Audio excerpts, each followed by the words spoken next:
The timing of this video and challenge is bad. Really bad. Let's explore.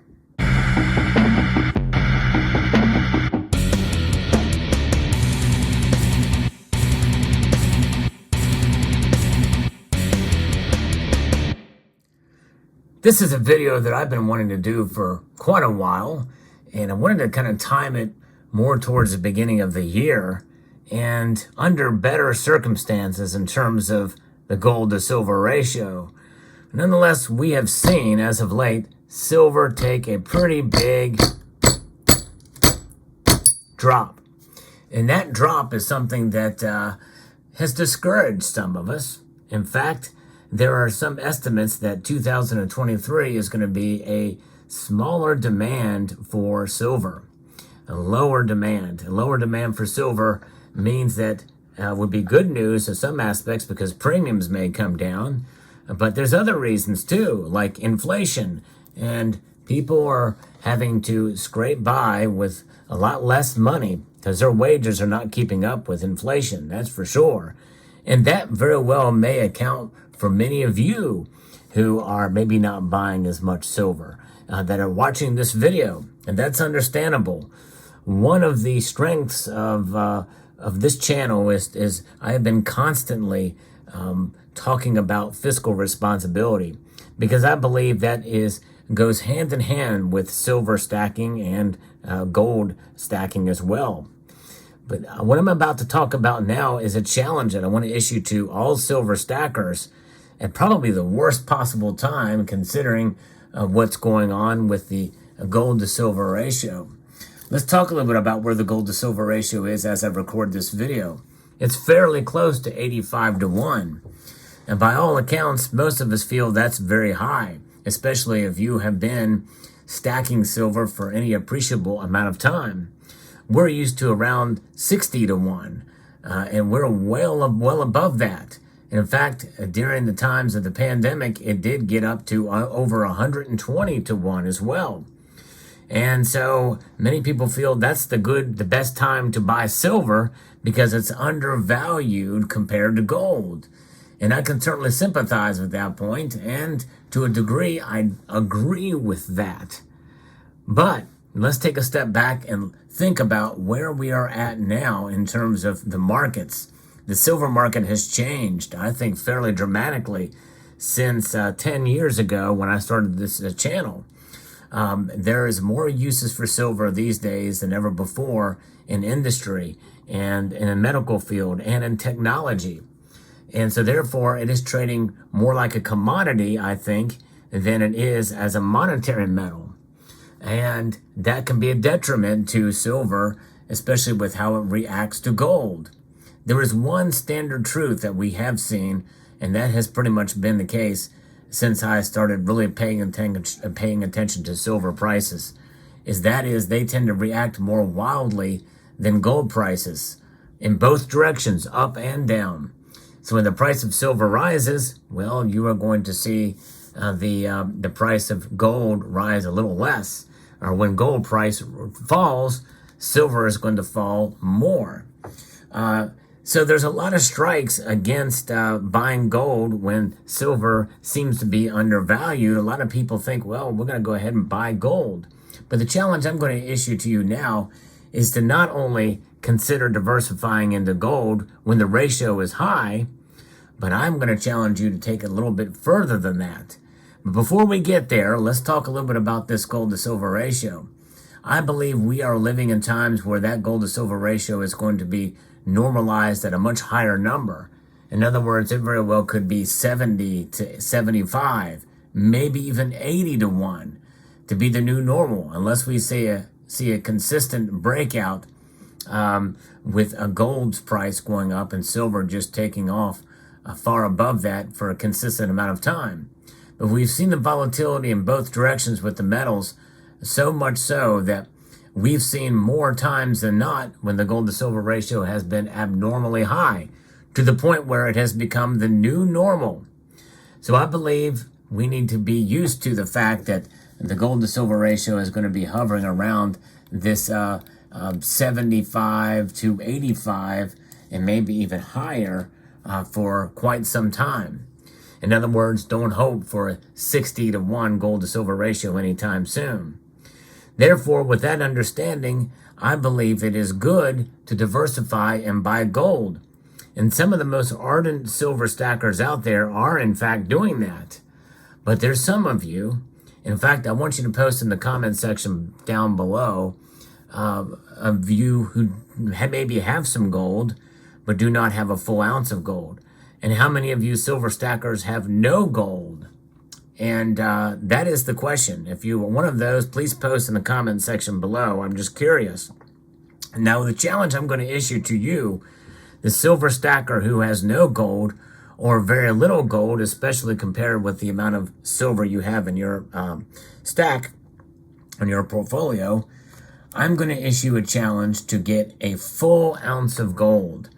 That's right. And if you can do it by the end of the year, that would be great. I don't want to put any pressure on you to do so, but I want to encourage you to think about saving up for gold. What I'm going to show you here is an envelope. And a while ago, I don't know if this was last year, maybe a couple of years now, this has been going on, but there was what was known as the Golden Envelope Challenge. And it was first started by another channel here, and I kind of talked about it as well too. And it became a pretty popular little challenge just to get a little bit of gold in your stack. And you can do it by just saving up money. And I want to refresh that idea towards the notion of getting pure gold, pure 1 ounce of gold. Doesn't have to be pure, but just get an ounce of gold. So in other words, a gold eagle is not pure gold, but it has a full ounce of pure gold in it. But this is the Golden Envelope Challenge. And what I encourage you to do is to find an envelope, and you can spice it up like I did here.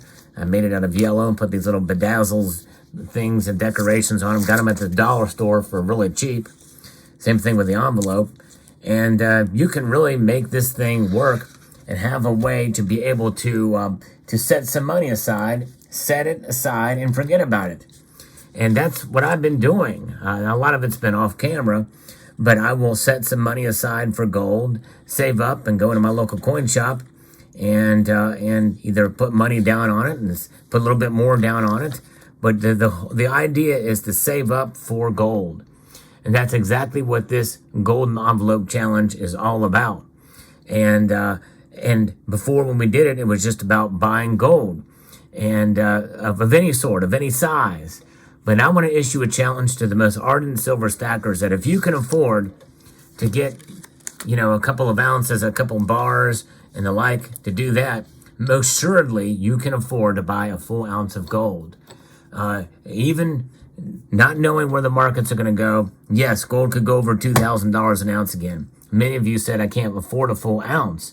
But in your stack, you very well may have 100 ounces of silver in your stack or more. And I say if you can afford to do that, which is essentially just setting aside a chunk of that money, let's say here's $45. That's 2 ounces of silver plus 2 ounces of silver. That's a good start. That's a start, And but what happens is people get tempted because they have something to show for their cash when they go to buy a 10-ounce bar at $250 or what have you, and they have something in their hand that's solid, it's substantial, and it's pleasing to have something in your stack. When you have this in an envelope, it's not nearly as sexy. It's not nearly as satisfying when you're just setting cash aside that's losing value every day. But you know what? Silver's price has gone crazy, up and down and volatile every which way. And you see less of that volatility with gold. And again, some of you say, well, I've got a 1/4 ounce of gold. In fact, I've got a full ounce of gold in between 1/10 and 1/4 ounce sizes. But the reason why I'm issuing the challenge is because there's something about a full ounce of gold that is different than fractional gold. And again, I'm not against buying fractional gold. I think it's great that some silver stackers have have taken that plunge into gold. But a full ounce of gold is different in a couple different ways. Here is a full ounce of gold that I just got from a local coin shop that I had put on layaway based off of some money that I set aside in the golden envelope. It's something that I've kind of just have been doing. And I got it, of course, I have it in this case, and which is kind of a cool. I have another one of these in the same type of case. This is how they used to come, what they were called nuggets back then, the Australian nugget. But it's just a cool looking piece, 1 ounce of gold, and you can really feel it in your hand. More on that in a moment. But usually, and this is not always the case, but most of the time, a full ounce of gold is going to command the least amount of premium. In fact, even if you go up to 2 ounces, you're still paying pretty much kind of the same premium. It's very rare that anything above that you get much less. There are a few exceptions, but typically the 1 ounce is the sweet spot for the lowest premium that you can get on gold. So you're getting more for your money, much more for your money by buying a full ounce and even saving up for it and taking advantage of the dips, because the dips will come in gold just like as they do for silver. Maybe not as dramatic, but still enough to be worth it. Maybe $100 or so difference. But so there is that. Reason number 2, I just sort of touched on it, and here it is with this. This is a piece I like to kind of hold and kind of handle, but there's nothing like the full weight of an ounce of gold in your hand that is remarkably different than an ounce of silver. An ounce of silver in your hand, it does have some weight to it. You can feel it, but look at the difference. The density and the color of the metal does not interact with your skin or with anything else. It is remarkably different. It is in many different ways. The density of gold is just unmatched, and to have it in your hand and to hold it and feel it, it just gives you the feeling of something of value that is unmatched even by silver, I think. And I encourage all silver stackers to have at least an ounce of gold in 1 ounce form in their hand. And why am I issuing this challenge now? Probably at the worst possible time, considering the gold to silver ratio, considering inflation, which makes it even harder to save up for much anything of any certain value. The reason why I'm doing it is because it teaches us to save. It teaches us to save, and even more so than what we are, because people think, well, I'm saving by buying silver. Yes, you are. But you're also satisfying that primal urge. There's a primal urge to stacking, I think, that is sort of satisfied by stacking up bars of silver or coins or rounds. With gold, it takes a little bit more discipline. And people will say, well, that might be easy for you to say because you've been able to stack a little bit more gold than some of us silver stackers out there. But the thing is there was a time when it wasn't so easy, but I did it anyway. I can show you in the stack of gold, I've got coins that cost $350 a piece, 1 ounce size coins, $400 a piece. That took me a heck of a lot longer to save up for those than it is for me now to save up to buy a coin for almost $2,000. That's right. And it's all about perspective, and it's all about the discipline it takes to do it. And once you have that 1 ounce of gold in your hand, you'll realize the amount of work, the time, the effort, the energy to set money aside each month in order to make this happen. It may take you a whole year to make it happen, but I think most of you can do it. And you'll be sacrificing a heck of a lot of silver to make it happen too. I understand that. And you have to weigh that in and of yourself based on how much silver you have in your stack. But I believe everybody can do it, and everybody should do it at one point in their time. And I want to say, I'm going to give a number here. This challenge is for those of you who have 100 ounces of silver or more. If you have 100 ounces of silver or more, I'm going to challenge you to take part in this effort. You can do it if you have 50 ounces or even 10 ounces if you want to try it. But I want to really issue it for those of you who have more than 100 ounces. But I really think you will be quite satisfied when you finally get to the point where you can have that 1 ounce in your stack. I had a viewer of mine say in the comment section, and I forget who it was, it may have been a newer viewer, that said that I want to buy an ounce of gold before the year is up. And I think that's remarkable. I think that's amazing. I think that's wonderful. And I think that's a good goal to have.